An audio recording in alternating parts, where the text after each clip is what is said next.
मत्ती रचित सुसमाचार 24 अध्याय और उसका 36। उन दिन और उस घड़ी के विषय में कोई नहीं जानता, न स्वर्ग के दूत न उसके पुत्र, परंतु पिता। ओके, शुरुआत अभी एक सप्ताह के पहले मैंने बताया था कि अंत के दिनों के क्या चिन्ह होंगे, प्रभु यीशु मसीह के आने का समय और अंत के समय का क्या चिन्ह होगा, उस टॉपिक के ऊपर इस सप्ताह से पहले वाले सप्ताह में मैंने सिखाया था। उस कड़ी को थोड़ा हम कंटिन्यू करेंगे और आज उसी के ऊपर आज हम शिक्षा लेने वाले हैं कि उस दिन और उस घड़ी के विषय में कोई नहीं जानता, न स्वर्ग के दूत और न पुत्र, केवल पिता जानता है। कौन सी घड़ी के विषय? प्रभु यीशु मसीह के आने की घड़ी के विषय में बाइबल बता रही है। प्रभु यीशु मसीह बता रहे हैं कि उस समय के बारे में कोई नहीं जानता है। बाबा, प्रभु कब आएगा दुनिया में कोई नहीं जानता, स्वर्ग के दूत भी नहीं जानते। इनफैक्ट प्रभु यीशु मसीह कह रहे मेरे को भी नहीं पता है कि मैं इस दुनिया में कब वापस आऊँगा अपने लोगों के साथ में। तो प्रभु बोल रहे मेरे को भी नहीं पता। यदि आप प्रभु आज कई बार कई लोग बोलते हैं ना कि प्रभु याले साल में आ जाएगा, है ना। कई बार बोलते हैं याले दिन में प्रभु यीशु मसीह का आना तय हुआ है ना। आपने मैंने नहीं सुना है, लेकिन मैं कई ऐसे लोगों को जानता हूँ जो कई लोग भविष्यवाणी कर देते हैं। मैं बता रहा हूँ इस डेट को, इस साल को प्रभु यीशु मसीह आने वाले हैं, और उस डेट को कई लोग तैयार रहे लेकिन कोई नहीं आया, प्रभु यीशु मसीह नहीं आया, है ना। और लोग सोचते रह गए पास्टर जी आपने बोला था प्रभु आया नहीं। तो बाइबल बता रही है प्रभु यीशु मसीह को खुद ही नहीं पता है कि वो कब आएगा। तो बाइबल क्या बता रही है? प्रभु यीशु मसीह को भी नहीं पता है कि वो कब आएगा। तो फिर आपको मेरे को कैसे पता चल जाएगा? वो तो सिर्फ पिता को पता है। लेकिन बाइबल बताती है कि पिता को छोड़ वो बात किसी को नहीं मालूम। स्वर्ग के दूत भी आकर आपसे पूछेंगे, आप उनको सवाल करोगे, वो बोलेंगे मेरे को नहीं मालूम। प्रभु यीशु मसीह को भी पूछोगे भैया कब आने वाले हो, वो बोलते हैं मेरे को भी नहीं मालूम। उसको भी नहीं पता वो कब आएगा। इसलिए वो एक ही चीज बोलता है, क्या रहो, तैयार रहो। इसलिए भी एक सप्ताह के पहले जब मैंने शिक्षा दी थी, मैंने बताया था कि प्रभु ने बताया मेरे आने से पहले ये चिन्ह होंगे, और आज वो चिन्ह हम घटते हुए देखते हैं। प्रभु ने बोले थे कि अकाल पड़ेगा, बहुत पड़ रहा है।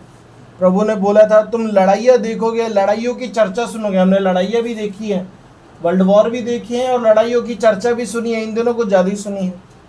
प्रभु ने बोला था जाति जाति पे के ऊपर चढ़ाई करेगा, आज हम वो भी देख रहे हैं, जाति जाति के ऊपर चढ़ाई कर रहा है ना। प्रभु यीशु मसीह ने कहा था कि भूडोल होंगे, भूडोल हो रहे हैं।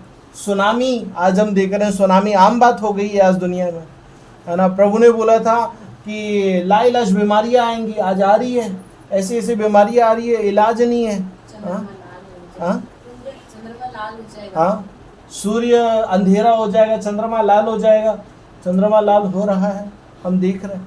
मतलब वो सारे चिन्ह घट रहे हैं जो प्रभु यीशु मसीह ने बताया था मेरे आने का और जगत के अंत का ये चिन्ह हो गए, ये सारी चीज घट रही। और उन सारी बातों में प्रभु ने एक चिन्ह और बताया था। क्या बताया था वो हम देखेंगे आगे। आगे क्या लिखा है? जैसे नूह के दिन थे, 37 में, क्या? जैसे नूह के दिन थे वैसे ही मनुष्य के पुत्र का आना भी होगा। प्रभु यीशु मसीह के आने का एक चिन्ह और है। क्या बता रहा? प्रभु यीशु मसीह के आने का एक चिन्ह और है कि नूह के समय में जैसा हुआ था, प्रभु यीशु मसीह के आने के समय में भी कुछ वैसा ही होगा। तो अब उसके लिए आपको मेरे को नूह के समय में जाना होगा कि नूह के समय में क्या घटा था। तो चलो नूह के समय में चलते हैं। उत्पत्ति उसका 6वां अध्याय निकाल लेंगे। क्या कह रहा है 6वां अध्याय? पढ़ना है एक बार। फिर जब मनुष्य भूमि के ऊपर बहुत बढ़ने लगे और उनके बेटियां बेटी उत्पन्न हुई, तब परमेश्वर के पुत्रों ने मनुष्य की पुत्रियों को देखा कि वे सुंदर है, और उन्होंने जिसको चाहा उसने उससे विवाह किया, ठीक है, कर लिया। तब यहोवा ने कहा मेरा आत्मा मनुष्य से सदा लोग विवाद करता ना रहेगा, क्योंकि मनुष्य भी शरीर ही है। उसी की आयु 120 वर्ष की हुई। उन दिनों में पृथ्वी पर दानव रहते थे। उन दिनों में पृथ्वी पे दानव रहा करते थे। और उसके पश्चात जब परमेश्वर के पुत्र मनुष्य की पुत्रियों के पास गए, तब उसके द्वारा जो पुत्री उत्पन्न हुई वे शूरवीर होते थे, जिनकी कीर्ति प्राचीन काल से प्रचलित है। तो यहोवा ने देखा कि मनुष्यों की बुराई पृथ्वी पर बढ़ गई है, और उनके मन में विचार में जो कुछ उत्पन्न होता है वे निरंतर बुरा ही होता है। ओके, सो 5 वचन से हम देखेंगे, यहाँ पे बता रहा है परमेश्वर ने कहा कि मनुष्यों की बुराई पृथ्वी पर बढ़ गई है और उनके मन के विचारों में जो कुछ उत्पन्न होता है सो निरंतर बुरा ही होता है। बाइबल बता रही है कि नूह के दिनों में कि लोगों के अंदर जो भी सोच आती थी, लोगों के अंदर जो भी विचार आते थे, लोगों के अंदर जो भी कल्पनाएं आती थी, सारी बुरी ही आती थी, कुछ अच्छी नहीं आती थी। सारे बुरे विचार, सारी बुरी कल्पनाएं, सारी बुरी बातें, सारी बुरी चीजें ही उत्पन्न होती। और क्या आज दुनिया में वैसा हो रहा है? जवाब तो दो, क्या आज दुनिया में वैसा हो रहा है? नहीं हो रहा? हो रहा है? पक्का हो रहा है? नहीं हो रहा दीदी? हो रहा है ना? आज आप देख सकते हो बुराई की सीमा इतनी बढ़ गई है कि आज दुनिया में किसी को किसी का कोई डर नहीं है। इंसान को ऊपर वाले का भी डर नहीं है ना? चलो इंसान को इंसान का डर ना हो, माँ बाप का डर ना हो, किसी पुलिस वाले का डर ना हो, इसका डर ना हो, उसका डर ना हो, कोर्ट का डर ना हो, लेकिन कम से कम ऊपर वाले का तो डर रहता है। लेकिन आज दुनिया के लोगों को ऊपर वालों का भी डर नहीं है, परमेश्वर का भी डर नहीं है कि यार हम ये कर रहे, ऊपर वाला देख रहा है, पता नहीं वो हमारे साथ फिर क्या कुछ करेगा, उसका भी डर नहीं है। और पुराने समय में ये हो रहा था, नूह के समय में ये हो रहा था। उनके अंदर बुराइयां इतनी बढ़ गई थी कि बाइबल यहाँ पे उसको दर्ज कर रही है और बता रही है कि उनके मन में भी, उनके विचार में भी जो कुछ उत्पन्न होता था वो भी बुरा होता था। लोग गलत करते वो एक अलग चीज है, लेकिन बाइबल बताती है उनके विचार में भी गलत उत्पन्न होता था। आज भी वही हो रहा है। आज लोग गलत कर रहे हैं लेकिन विचार भी तो गलत ही कर रहे हैं, चाहे स्त्रियों के लिए हो, चाहे पैसा कमाने के लिए हो, चाहे किसी भी चीज को लेकर के हो। आज व्यक्ति कुछ भी सोच नहीं रहा है। पहले के समय में लोग सोचा करते थे यार यदि मैं ये करूँगा मेरे माँ बाप का नाम खराब होगा, मेरा नाम खराब होगा, नहीं नहीं नहीं मैं इस लाइन में नहीं जा सकता। लेकिन आज लोगों को लाइन से कोई मतलब ही नहीं है, आज लोगों को पैसे से मतलब है। और आज उस पैसे के लिए वो किसी भी हद तक गिरने के लिए तैयार है। उस पैसे के लिए लोग अपनी बहन को बेचने के लिए नहीं सोचते, स्त्री को बेचने के लिए नहीं सोचते, प्यार का एक संबंध बनाते हैं, विवाह का एक रिश्ता बनाते हैं, बोलते हैं, फिर बाद में कहीं ले जा करके उसको शादी के बहाने बुलाते हैं, घर से छुड़ा देते हैं और कहीं उसको ले जा करके बेच देते हैं और माँ बाप सोचते हैं भाग गई, और वो व्यक्ति उस पैसों से अपनी ज़िंदगी को काट रहा होता है। आज दुनिया लूट रही है एक दूसरे। पिछले दिनों में देख रहा था क्राइम आज दुनिया में इतना बढ़ गया है, इतना बढ़ गया है कि करोड़ों की हेरा फेरी हो रही है। 200, 400, 1000 करोड़, लाखों करोड़ों की हेरा फेरी हो रही है। क्या आप समझ रहे हो? उस समय में भी यही चीज़ हो रही थी, आज भी वही चीज़ हो रही है। आज पता है आपको दुनिया की आबादी लगभग 800 करोड़ है। कितनी? 800 करोड़। हमारे भारत देश की आबादी 150 करोड़ है ना? हमारा भारत देश आज आबादी के मामले में 1 नंबर पे आ गया है, चाइना दूसरे नंबर पे। पहला चाइना 1 नंबर पे था, हम दूसरे नंबर पे थे, आज हम 1 नंबर पे आ गए। 150 करोड़ की आबादी। अब सोचो पूरी दुनिया में 800 करोड़ है। कितने? 800 करोड़। ये आज 7 अरब मतलब 700 करोड़। आज सुबह ही मैंने डेटा चेक किया, मैं बोला प्रभु मेरे को बोलना है मैं गूगल कर लूँ। ये गूगल का डेटा है।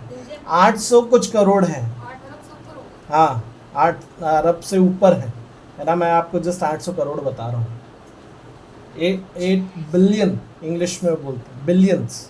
इसके बाद यदि ट्रिलियन में आ जाएगा।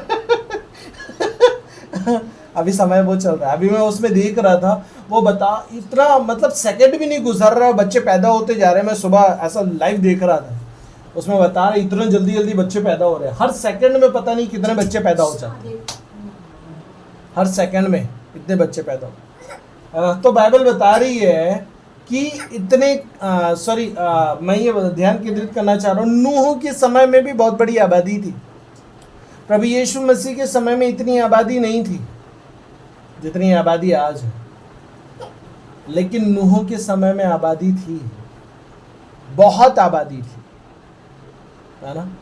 मैं जब एक प्रभु के जन को सुन रहा था, वो बता रहा है आज 800 करोड़ की आबादी है, वो उस समय में आज 800 करोड़ की आबादी, उस समय में कुछ नहीं तो कम से कम 200 करोड़ की आबादी होगी, इतनी आबादी थी। और बाइबल बताती है कि उतनी आबादी में से किसी को परमेश्वर ने धर्मी नहीं पाया।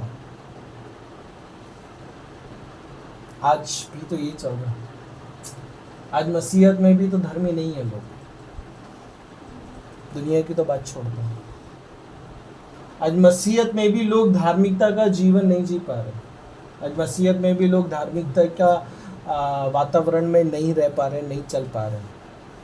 बाइबल बता रही है उस समय में पूरी दुनिया में से परमेश्वर ने सिर्फ एक व्यक्ति को देखा, वो था नूह, जो परमेश्वर की नज़र में धर्मी निकला। बाकी सारों के अंदर जो भी पैदा होता था गलत। कितना क्या सोचा होगा परमेश्वर। अब उस समय में आप सोचो, विचार करो, आदम के समय से नूह का जो समय है लगभग 1500-1700 साल के आसपास का ही है। कितना? 1500 से 1700 साल के आसपास का ही है, और उस समय में 200 करोड़ की आबादी। अब इसको इमेजिन करो, प्रभु यीशु मसीह के समय से आज के समय 800 करोड़ की आबादी। नूह के समय की बता रहा हूँ, दोनों अलग अलग पॉइंट है, ध्यान करो। एक मैं यहाँ का क्लेम कर रहा हूँ, एक मैं यहाँ का क्लेम कर रहा हूँ, ठीक है, दोनों को समझना ध्यान से। नूह के समय में 200 करोड़ की आबादी, आज के समय में 800 करोड़ की आबादी।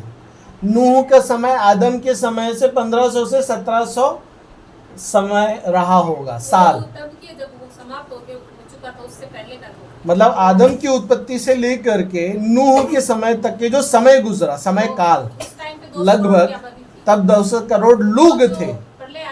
हाँ, पहले का प्रलय के बता रहा हूँ, हाँ अभी प्रलय के पहले का बता रहा हूँ, तब 200 करोड़ की आबादी थी, ठीक है। और उस 200 करोड़ की आबादी का समय बता रहा हूँ, लगभग 1500 से 1700 साल का समय रहा होगा, लगभग 1500 से 1700 साल का समय। और अब प्रभु यीशु मसीह से आज का समय देख लो, प्रभु यीशु मसीह के पैदाइश से आज 2000 कितना हो गया, आज 2024 साल हो गए, है ना। तब से लेकर अब तक की आबादी जो है काउंटिंग के अनुसार, क्योंकि जनगणना उस वक्त में शुरू हुई थी जब प्रभु यीशु मसीह की पैदाइश हुई, जब पैदा होने वाले थे उस वक्त में पहली जनगणना हुई थी, और बाइबल में वो जनगणना दर्ज है, और वो कैसर के समय में हुई थी, पूरी दुनिया की हुई थी, क्योंकि उस समय में रोम पूरी दुनिया के ऊपर राज किया करता था। तो पूरी दुनिया की जनसंख्या की जनगणना वहाँ पे शुरू हुई, और आज वो जनगणना के अनुसार जो गूगल का डेटा है मैं आपको बता रहा हूँ, 800 करोड़ की जनसंख्या आज भी 2024 साल ही हुए हैं प्रभु यीशु मसीह के आने के बाद। मेल खा रहा है। इसलिए प्रभु ने बोला मेरे आने का एक चिन्ह होगा, नूह के समय से अपने समय को तुम कंपेयर कर लेना तो तुमको पता चल जाएगा कि हाँ, कंपैरिजन यदि हो रहा है, प्रभु यीशु मसीह का आना नज़दीक है। आज वो कंपैरिजन हो रहा है। परमेश्वर ने उस वक्त दुनिया में नजर घुमाया 200 करोड़ लोगों के ऊपर, तब उसने देखा 200 करोड़ लोगों में से सिर्फ एक व्यक्ति धर्मी है, और उस एक व्यक्ति के पास परमेश्वर गया और बोला कि मैं दुनिया को खत्म करने पर हूं। क्या करने पर हूं? वैसे ही प्रभु ने आज आप तक के ये समाचार बता दिया, आने वाले समय में दुनिया तो खत्म होने वाली है, क्योंकि प्रभु यीशु मसीह आएगा, अपने लोगों को लेकर के चला जाएगा। उसके बारे में मैं आने वाले समय में सिखाने वाला हूँ। अभी 2-4 सप्ताह के अंदर हम इस पूरे टॉपिक को क्लियर करेंगे। अंत का समय, प्रभु यीशु मसीह का आगमन, ये सारी चीज़ों को हम देखेंगे। प्रभु का आगमन कैसा होगा, प्रभु जब लेके चले जाएगा लेके जाने के बाद में क्या होगा वो सारे सीरीज अभी चलेगी कुछ समय, उस टॉपिक पे हम विचार विमर्श करें। बट अभी इसको समझो, प्रभु के आने का ये एक चिन्ह है। नूह के समय में जो हुआ वो होगा और वो हो रहा है। पाप अपनी चरम पर है, लोगों के अंदर जो उत्पन्न हो रहा है सब गलत ही हो रहा है। परमेश्वर यदि ऊपर से नज़र फिराए और देखे तो दुनिया में उसको धर्मी लोग कुछ ही दिखेंगे। इनफैक्ट कलीसिया के अंदर भी धार्मिकता का जीवन आज नहीं है। उस समय में भी तो सिर्फ परमेश्वर को ही मानने वाले लोग थे, उस समय में तो मूर्ति पूजा नहीं थी, लेकिन फिर भी बाइबल बताती है कि सारे गुनाहों में थे।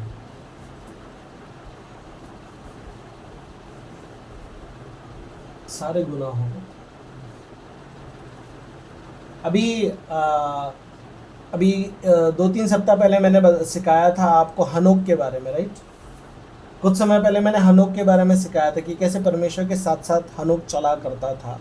आपको मेरे को भी परमेश्वर के साथ साथ चलने की ज़रूरत है। कुछ समय पहले, शायद 2-3 सप्ताह पहले मैंने इस टॉपिक को सिखाया। हनोक का उठाया जाना और नूह के समय में जल प्रलय का आना, ये आज के समय से पूरा मैच करता है।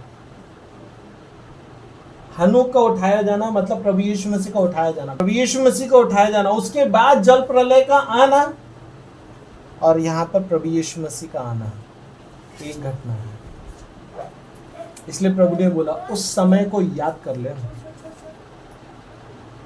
उस दोनों के बीच में गैप है ना, हनोक और नूह के बीच में, वैसे ही प्रभु यीशु मसीह के और कलीसिया के उठाए जाने के बीच में गैप है।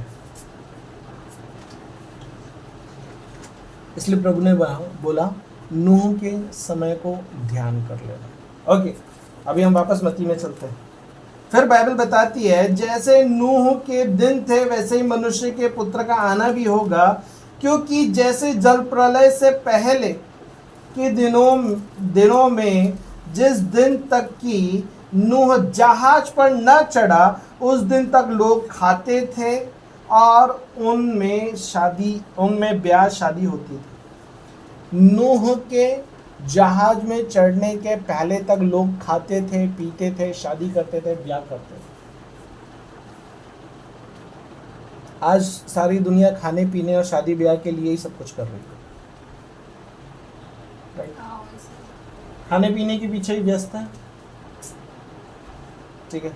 अरे मेरे को परिवार की शादी करना है, शादी के लिए इकट्ठा करने में ही व्यस्त है। आज भी वही हो रहा है, उस समय में भी वही हो रहा था। सब जोड़ने में लगे हुए हैं। नूह के समय में भी वही हो रहा था। बाइबल बता रही है नूह के जहाज में चढ़ने से पहले ये हो रहा था। क्या आज ऐसा हो रहा है? कंपेयर करो, हो रहा है। आज दुनिया खाने पीने के लिए, आपको पता है यार, अमेरिका का टेस्ट करने के लिए जिसके पास पैसा है यहाँ से उठ करके चले जाते हैं। जिनके पास पैसा है वो बोलते हैं यार मेरे घर में फर्नीचर जो लगेगा ना वो अमेरिका से आएगा, मेरे घर में मैं जो गाड़ी चलाऊंगा ना वो मेरे को इंडिया में जो चल रही है वो नहीं चलाने, यहाँ की चला के थक गया, मेरे को अमेरिका की वाली गाड़ी चाहिए, फेमस। आज सारी दुनिया खाने पीने ऐशो आराम इसमें उसमें शादी ब्याह उसमें जोड़ने में इसमें उसमें सब उसमें ही लगी हुई है। और नूह के दिनों में वही होता है। आपको पता है, कहा जाता है, एग्जैक्ट नहीं है, कहा जाता है कि नूह सप्ताह भर पहले जहाज पे चढ़ाया गया। कितना? 1 सप्ताह पहले कहा जाता है, बाइबल में नहीं है। लेकिन जो स्कॉलर्स हैं, प्रभु के शिक्षक हैं, वो बताते हैं नूह सप्ताह भर पहले चढ़ाया गया।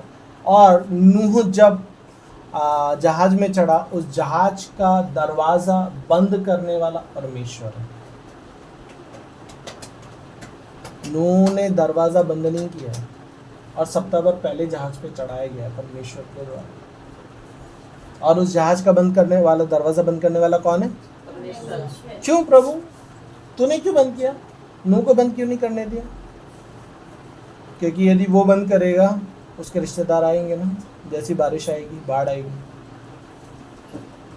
इसने प्रचार तो किया है, खूब किया। क्या आज कलीसिया प्रचार नहीं कर रही? कर रही है। नूह ने अपने समय में प्रचार किया, बहुत प्रचार किया। नूह ने प्रचार किया, खूब प्रचार किया, और लोग उसको बोल रहे थे पागल हो गया।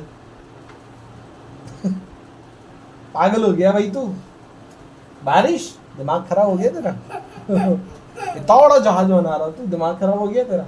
फिर लोग उसको बोल रहे होंगे जानवर खा जाएंगे तेरे को, तू उसको लेकर के जाएगा। शेर मालूम है, चीता मालूम है तेरे को, मांसाहारी होते शाकाहारी नहीं होते, खा जाएंगे तेरे को। लोग मजाक उड़ा रहे थे। आज सुसमाचार लेकर के जाओ, आपका उड़ाते हैं। अरे किसने देखा स्वर्ग और नरक, कुछ भी बात कर रहा है? किसने देखा स्वर्ग और नरक है? फालतू की बकवास कर रहा है। और जब आएगा तब देख लेंगे, अभी की जिंदगी तो चैन से जी लेने दे। यहाँ का टेंशन कम है क्या? तो एक टेंशन और दे रहा है मेरे को। स्वर्ग में जाएगा कि नरक में जाएगा? अरे यहीं का टेंशन लेने दे बाबा, वो जब आएगा समय तब देख लेंगे। राइट? उस समय में भी जब नूह प्रचार कर रहा था, लोग उसको यही बोल रहे थे, तू पागल है, तेरे बच्चे भी पागल है, तू करता रहे, हम नहीं आना। इसीलिए परमेश्वर ने खुद उस दरवाजे को बंद किया। समझ? फिर बाइबल बताती है, आगे कहता है, क्योंकि खाते पीते थे और जब तक जल प्रलय आकर उन सबको बहा न ले गया तब तक उनको कुछ भी मालूम ना पड़ा, वैसे ही मनुष्य के पुत्र का आना भी होगा। आप और मैं प्रचार करते रहेंगे, प्रचार करते करते है ना, परमेश्वर आ जाएगा और अपने लोगों को लेकर के चला जाएगा।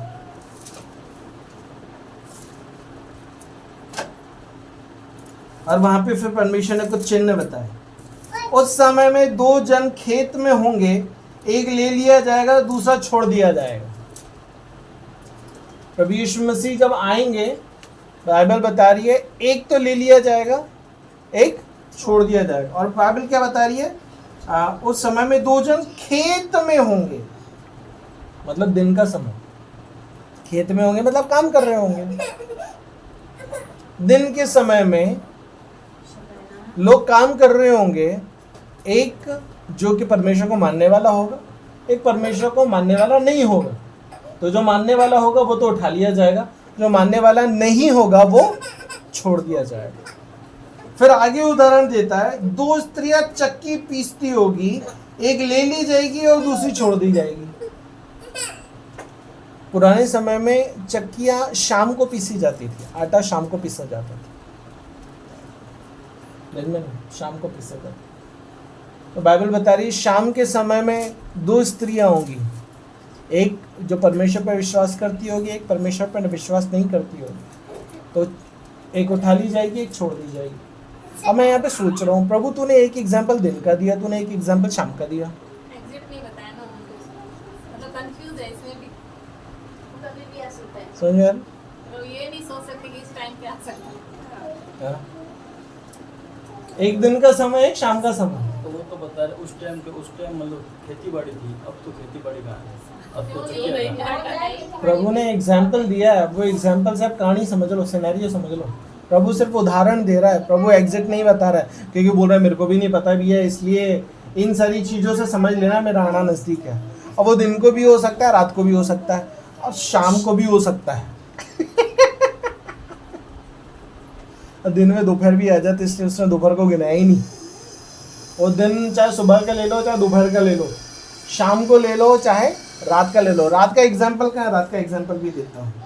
23 वचन पढ़ते हैं, वहाँ पे लिखा है, क्योंकि यह जान लो कि यदि घर का स्वामी जानता हो कि चोर किस पहर आएगा तो जागते रहता है।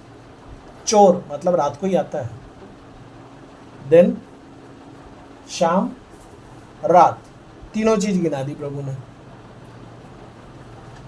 समय भी कंफर्म नहीं है कि दिन का होगा कि शाम का होगा कि रात का होगा, वो भी कंफर्म नहीं है, कभी भी आ जाऊंगा। फिर बोल रहा है चोर की नहीं आ जाऊंगा। प्रभु तूने चोर का एग्जाम्पल लिया खुद के लिए। वचन एक बार फिर से पढ़ेंगे, क्या लिखा है ना, 22 से पढ़ेंगे। इसलिए जागते रहो। प्रभु बोल रहा सोना नहीं, रात को सोएंगे नहीं क्या? क्या बोल रहा है? हाँ, जागते रहो, क्योंकि तुम नहीं जानते तुम्हारा प्रभु किस दिन आ जाएगा। क्योंकि परंतु यह जान लो, यदि घर का स्वामी जानता हो कि चोर किस पहर आएगा तो जागते रहता और अपने घर में सेंध लगने ना देता। इसलिए तुम भी तैयार रहो, क्योंकि जिस घड़ी के विषय में तुम सोचते भी नहीं हो उस घड़ी मनुष्य का पुत्र आ जाएगा। आपको पता ही नहीं होगा उसका आना कब फिक्स है, वो आ जाएगा। इसलिए आप अपनी तैयारी में रहना है। नूह के समय वाले दिन आज घट रहे हैं। प्रभु कब आ जाएगा, कब अपने लोगों को लेकर के चले जाएगा, नहीं पता। जिस रीति से हनोक उठा लिया गया, प्रभु यीशु मसीह उठा लिया गया। जिस रीति से नूह ने चिल्ला चिल्ला के प्रचार किया, आज भी चिल्ला चिल्ला के प्रचार हो रहा है। कोई सुनने को तैयार नहीं है, कोई विश्वास करने को तैयार नहीं है, कोई आगे आने को तैयार नहीं। क्या आप समझ? वैसे ही प्रभु का आना हो जाएगा, पता नहीं। तो इससे संदेश क्या है? संदेश ये है, कलीसिया तैयार रहे। कलीसिया तैयार रहे, क्योंकि प्रभु के आगमन का कोई समय फिक्स नहीं है। प्रभु खुद भी, आप पूछोगे ना, प्रभु मेरे को बता देना ताकि मैं तैयार हो जाऊं, प्रभु बोला नहीं बताऊंगा। 25 अध्याय में इसलिए उसने एग्जाम्पल दिया है 10 कुंवारियों का। तैयार होकर के बैठी थी तब नहीं आया। सो गई तो मैं तैयार होकर के बैठी है तब नहीं आया, है ना? इसलिए बोल रहा है बेटा हर समय तुझे तैयार रहने की जरूरत है। ये मत सोचते कि दूल्हा अभी आएगा अभी आएगा अभी आएगा। सोचने के लिए नहीं रखा है तेरे को तैयार रहने के लिए बोला है मैंने, इसलिए तैयार है। पता नहीं दूल्हा कब आ जाए, कब अपने दुल्हन को लेकर के चला जाए। इसलिए उसका अपने लोगों के लिए सिर्फ एक ही संदेश है, क्या? तैयार रहो, अपनी आत्मा में तैयार हो, अपनी आत्मा में बनो। तो आपका शरीर तो छोड़ दिया जाएगा, लेकिन आपकी आत्मा लेकर के जाया जाएगा। इसलिए आपका शरीर तो रात को सोता है, लेकिन आपकी आत्मा रात को जागती है। इसलिए कई बार आप देखते होंगे कि जो व्यक्ति आत्मा में तैयार है ना, कई बार वो व्यक्ति रात को, धन्यवाद प्रभु, तेरी स्तुति हो, तेरी तारीफ हो, तेरी महिमा हो, तेरी प्रशंसा हो, फिर अपने आप सो जाएगा। फिर सुबह उठेगा, पड़ोसी उसको बोलेगा, अरे रात को तो परमेश्वर की तारीफ कर रहा था, हैं? मेरे को तो नहीं पता, क्योंकि वो आत्मा में था, वो आत्मा में तारीफ कर रहा था। सुनिए, इसलिए बाइबल बोलती है शरीर तो दुर्बल है, आत्मा तैयार। आत्मा एनी टाइम तैयार रहती है, आत्मा हर समय तैयार रहती है। इसलिए आपको अपनी आत्मा की तैयारी करके रहना है। आपकी लाइफ में पाप नहीं होना चाहिए, पाप का जीवन नहीं होना चाहिए, और यदि पाप का जीवन है आप उठाए नहीं जाओगे, और यदि आप उठाए नहीं गए तो फिर गड़बड़ हो जाएगी। उसके बारे में मैं आने वाले समय में सिखाऊंगा। रैप्चर कब होगा, रैप्चर कैसे होगा, रैप्चर के समय में क्या क्या होगा, है ना, वो सारी चीज़। प्रभु यीशु मसीह के 3 आगमन के बारे में बाइबल में बताया गया है। पहला आगमन जो शरीर में था, जिसके बारे में आप और मैं बाइबल में पढ़ते हैं। दूसरा आगमन जिसके बारे में प्रभु यीशु मसीह ने बताया कि मैं चोर की नहीं आ जाऊंगा। किसकी नहीं? चोर की नहीं आ जाऊंगा, चोर की नहीं आ जाऊंगा और अपने लोगों को लेकर के चले जाऊंगा, जिसको गुप्त आगमन बोलते हैं। कौन सा आगमन? गुप्त आगमन। और तीसरा आगमन होता है कि प्रभु यीशु मसीह, जिसके बारे में बाइबल बताती है, इसको दूसरा आगमन बोला जाता है। कौन सा आगमन? दूसरा आगमन। और वो है तीसरा आगमन, जब प्रभु यीशु मसीह आएगा, अपने पूरे वैभव में आएगा, और तब वो शैतान को उठा करके अंधेरे कुंड में डाल देगा। वो तब समय आएगा। प्रभु के 3 आगमन हैं, एक जो शरीर में था, पहला आगमन, दूसरा गुप्त आगमन, और तीसरा जिसको आप और मैं बाइबल के अनुसार दूसरे आगमन के रूप में जानते हैं, नाम में जानते हैं। आने वाले समय में मैं वो 2 आगमन के बारे में आपको सिखाऊंगा, एक गुप्त आगमन और उसके बाद दूसरा आगमन। लेकिन उसके लिए कलीसिया को तैयार रहने की जरूरत है, क्योंकि चिन्ह जो प्रभु ने बताए थे, मेरे आने से पहले ये सब कुछ होगा, हो रहा है। नूह के दिन घट रहे हैं, प्रभु के आगमन के बारे में किसी को कोई खोज खबर नहीं है, इसलिए वो ये कहता है दुल्हन एनी टाइम तैयार रहे। तो जैसे कि हम देख रहे थे मत्ती रचित सुसमाचार उसके 25 अध्याय में से, जहाँ पे बाइबल बताती है, यदि आप 25 अध्याय और उसका 1 वचन से पढ़ेंगे तो वहाँ पे 10 कुंवारियों के दृष्टांत के बारे में बताया गया है, जहाँ पे प्रभु बताते हैं कि जिसमें से 5 मूर्ख थी और 5 बुद्धिमान थी। मूर्ख इसलिए क्योंकि उन्होंने मशाले तो ली, लेकिन उन्होंने अपनी तैयारी नहीं करी कि यदि मशाले बुझ जाएगी तो हम क्या करेंगे, यदि दूल्हे को आने को देरी हो गई तो हम क्या करेंगे। लेकिन 5 जो बुद्धिमान थी उन्होंने मशाले अपनी तैयार करके रखी थी और उन्होंने कुप्पियों में तेल भी लेकर के रखा था कि यदि दूल्हे को आने को वक्त हो जाता है, वो लेट हो जाता है अपने समय से, तो हम तेल डाल करके अपने मशाल को तैयार कर सकते हैं।